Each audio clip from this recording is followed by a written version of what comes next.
Tendance Provence avec Jocelyn Maire qui est de retour.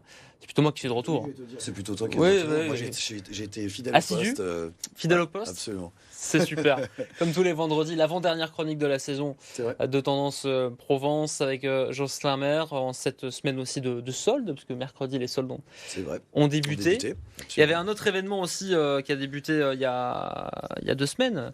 C'était la Slow Fashion Week. Oui, absolument. Vous Et en donc, avez parlé. exactement, on en a parlé longuement avec Jean à plusieurs reprises. Et du coup, je me suis dit, finalement, le mois de juin, c'est finalement le mois de l'éco-responsabilité dans la mode. Donc du coup, aujourd'hui encore, je parle d'éco-responsabilité dans la mode avec un outil mis à disposition des professionnels de la mode qui s'appelle En Mode Durable. Comme Ouais. ça, le mot, tout est dit dans le nom. Et qui est un outil à destination des professionnels de la mode qui souhaitent avancer dans leur éco-responsabilité dans tous les sens du terme. Mais pourquoi on en parle j'ai choisi d'en parler dans cette chronique parce que c'est aussi un outil pour le consommateur. Ouais. Alors c'est un peu, c'est pas très communicant, c'est très technique, mais le consommateur qui souhaite s'informer, se tenir informé des avancées dans le sujet de l'éco-responsabilité, se renseigner aussi sur comment ça fonctionne tout ça, eh bien c'est tout à fait accessible, hein. Il faut juste avoir envie évidemment de se renseigner sur ces sujets, de rentrer un peu dans le fond du sujet. Ça peut être sur les circuits, Exactement. Ouais. Comment est-ce qu'une marque travaille justement sur son éco-responsabilité? C'est quoi finalement l'éco-responsabilité dans la mode? Mhm. Mais c'est aussi des sujets RSE, donc responsabilité sociétale des entreprises. Donc c'est autant de sujets qui finalement concernent tout le monde. Et donc c'est pour ça que je me suis dit, finalement, la tendance dans la mode, c'est bel et bien l'éco-responsabilité. On est dans une rubrique tendance. Et je pense que ce sujet, même si encore une fois cet outil-là, il est un poil technique, il est accessible à tout le monde. Et donc tout le monde peut s'en saisir et tout le monde peut l'utiliser, que ce soit les professionnels pour mieux faire de la mode ou pour les consommateurs pour mieux acheter de la mode du coup. Il y a des enseignes de chez nous, des marques en tout cas de Absolument. chez nous qui sont justement dans ce secteur-là, qui Oui. s'en servent. Absolument, qui s'en servent et puis qui sont des marques engagées. Je pense notamment à The Oniro, c'est Elvire, une jeune femme de 29 ans qui a créé sa marque il y a pile un an, donc à l'été 2024, Ok. et qui un de ses principes, c'est d'utiliser des tissus déjà utilisés par ailleurs, donc par exemple des draps. Ça permet non seulement de réutiliser des draps, y compris des draps comme on les faisait avant, c'est-à-dire avec des broderies magnifiques, souvent des broderies main, faites à la main à l'époque, mais en plus avec des matières très nobles, comme le lin notamment. Et donc elle a développé toute une collection qui est actuellement en vente dans différents points de vente à Marseille. Mais de surcroît, une partie de sa collection est fabriquée par les élèves de Fasc Academy, Ouais. dont tu connais mon attachement puisque c'est une école que j'ai contribué à fonder. Mais donc on est bel et bien et dans de la production locale et dans du tissu, dans des tissus qui ne sont pas des matières neuves et qui du coup ont forcément un impact moindre sur l'environnement. Et ça fait en plus des collections, Flo montre des images, je Ah, ça crois, rend bien. Hein. qui fait que c'est vraiment très frais, c'est vraiment très à l'image d'Elvire d'ailleurs. Il faut aller rencontrer Elvire, c'est une jeune fille très pimpante, pleine de naturel et pleine de lumière. Donc voilà, quelqu'un à rencontrer. Eh bien, on l'embrasse. Il y a une seconde marque qui. Effectivement, Ouais. Veja qu'on connaît déjà, évidemment. Veja qui a été cofondé par Sébastien, qui lui est un Marseillais de cœur. C'est que Sébastien, il a passé une grande partie de son enfance à Montredon dans le 8e.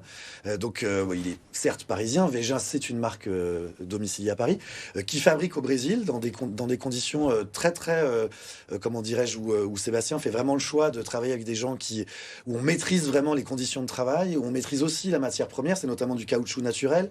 Ce sont aussi certaines matières issues, j'ai parlé la semaine dernière d'une marque qui fait des caleçons de bain à partir de bouteilles PET récupérées dans la mer. Veja utilise une grande partie de ces matières premières, sont pareilles, issues de bouteilles en plastique ou de plastique d'une manière générale, recyclées et transformées en tissu. Voilà, donc, et pourquoi je parle de Veja? Parce qu'en fait, Veja a un pop-up store ouvert depuis quelques jours déjà, au pôle, pardon, à la Friche Belle de Mai, je vais y arriver, je confonds avec le pôle média. C'est à côté. Donc, exactement, à la Friche Belle de Mai, avec un pop-up store très acidulé, plein de couleurs. Donc, c'est vraiment une originalité. Veja, d'habitude, dans les points de vente, c'est très blanc, c'est très épuré. Ouais. Là, ils ont fait le choix de mettre beaucoup de couleurs, et puis ils ont fait ça avec les Fabricoleuses, qui est ce collectif de femmes électriciennes, peintres, plombières, si je puis dire. Voilà, et donc elles ont conceptualisé ce pop-up store avec Veja. Elles ont évidemment fabriqué tout le merchandising de ce pop-up store. Donc je trouve que ça a le mérite pour plein de raisons. Il faut aller voir. Et puis on en profite pour aller dans un lieu tendance depuis déjà très longtemps, qui est la Friche Belle de Mai. Voilà. Évidemment. On a beaucoup parlé de mode et d'éco-responsabilité, mais c'est pas le seul secteur qui s'est mis en ordre de marche dans ce secteur-là. Effectivement, il y a 90, 90 qui est une jeune entreprise qui fait de l'insertion. Donc 90 a ses bureaux, a ses locaux dans les docks, dans les étages des docks, où il y a des personnes en insertion, en formation, qui apprennent à réparer les téléphones portables. Et au rez-de-chaussée, parmi les boutiques dans les Dock Village, à 2 pas d'ailleurs de la boutique Kiss Dye Co, qui est une boutique de créateurs dont on a déjà parlé, de créateurs de mode, eh bien il y a un hub du recyclage de téléphones portables. En fait, c'est un endroit où on peut venir déposer son téléphone, le faire réparer, où on peut aussi, pourquoi pas le donner ou le vendre. Et surtout, on peut acheter des téléphones de seconde main. Et du coup, on est bel et bien dans la recyclabilité dans un autre domaine que la mode, qui est celui de la téléphonie. Et ça permet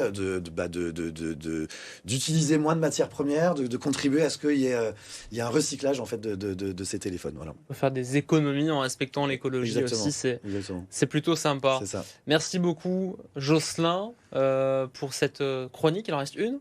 Ouais, il reste un dernier sujet, je voulais faire un clin d'œil. Oui. Je voulais faire un clin d'œil. Ah oui, ça, j'ai oublié. À Vivre Marseille. Oui, oui. Il reste une chronique, c'est la semaine prochaine. Il reste une chronique. Oui. Voilà, je voulais faire un clin d'œil à Vivre Marseille, qui était un retour en cas, si tu veux le feuilleter. Avec Gad Elmaleh qui fait la une. Exactement. Donc c'est un retour, c'est le numéro 19. Donc il y a eu 18 numéros jusqu'à il y a à peu près un peu plus d'un an et demi. Il y a eu une pause, et puis c'est la renaissance de Vivre Marseille. C'est Nadège Lorenz, qui est la rédactrice en chef de ce magazine depuis le premier numéro. Et on y découvre plein de tendances. Donc, celle des néo-bistro par exemple. Voilà. Regardez, ça va vous donner faim, ça, regardez, bam. Exactement. Il y a tout un chapitre sur la mode, il y a tout un chapitre sur l'éco-responsabilité, justement. Ouais. Voilà, tous ces sujets décidément tendance, dont on parle dans Tendance Provence et dont on parle aussi dans Vivre Marseille. Super. Voilà. Qu'est-ce qu'on a d'autre là? On a plein de trucs sympas. Il y a un petit clin d'œil pour ceux qui veulent me connaître un petit peu mieux. Il y a il est où? Il y a 2-3 pages. Avant d'accueillir... je l'ai vu. Pas mal la photo. Avant d'accueillir... je peux montrer la photo? Vas-y, montre la photo. Nature peinture, j'ai envie de l'appeler. Regardez-moi ça. Voilà. Est-ce qu'on peut la voir? On est en train de faire juste une mise au point sur les plus belles images de ma vie, pour ceux qui ont la référence musicale. Magnifique. Voilà, si vous voulez connaître Jocelyn Maire, dans Vive Marseille, c'est en kiosque ce numéro estival. Merci Jocelyn. Merci à toi. On passe à Marseille Story et on va encore parler de mode. Ouais.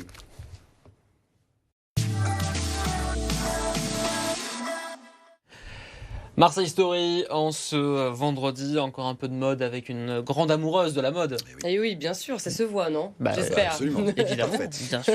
Hyper tendance. Évidemment, Manon Legrand. On essaye. On va parler de la collection d'un certain Simon Porte Jacquemus. Jacquemus pour la version raccourcie. Nouvelle collection qui sera présentée lors d'un défilé ce dimanche en clôture de la Fashion Week masculine. Ce sera au château de Versailles, à l'orangerie du château de Versailles. Nouvelle collection nommée Le Paysan. Manon, et en fait, c'est un hommage à sa Provence natale. Exactement, et pour teaser cette collection nommée Le Paysan, très personnelle, le styliste a dévoilé sur ses réseaux 8 photos de famille qu'il recrée en fait avec les mannequins qui portent ces nouvelles collections, avec une ressemblance sur les anciennes photos assez déconcertante. Ses origines paysannes provençales, rappelons qu'il est né à Salon de Provence, sont à l'honneur sur les photographies vieillies, souvent en noir et blanc. On peut y voir ses grands-parents, aussi sa mère, dans un décor rural entouré de fruits et légumes et d'animaux de la ferme. Cette collection ressemble donc à une sorte d'hommage, d'autant que les parents de Jacquemus, rappelons-le, sont décédés dans un accident de voiture en 2008, et les clichés donc très touchants mettent en valeur la simplicité d'une vie à la campagne où le temps semble être au ralenti. Le shooting de la collection Le Paysan a vraiment collé aux photos d'origine. Les silhouettes sont également épurées, à la fois sobre et moderne, et cette collection très intime sera donc dévoilée, vous l'avez dit Stéphane, lors du défilé à l'orangerie du château de Versailles. Elle promet d'être évidemment très émouvante. Simon Porte Jacquemus a rédigé à ce propos sous un post Instagram, je le cite: à travers ces images issues de la mémoire de ma famille, j'ai voulu rendre hommage au passé pour créer quelque chose de nouveau tendu vers le futur. Ce show est un remerciement à leur égard. Merci beaucoup, Manon. Ça reste un ambassadeur, on le dit à chaque fois qu'on parle de Jacquemus, mais il reste un nom, si ce n'est le nom, qui représente la Provence. Très attaché à ses origines provençales. Ouais, absolument. Merci beaucoup Manon, merci encore à Jocelyn. Vendredi prochain.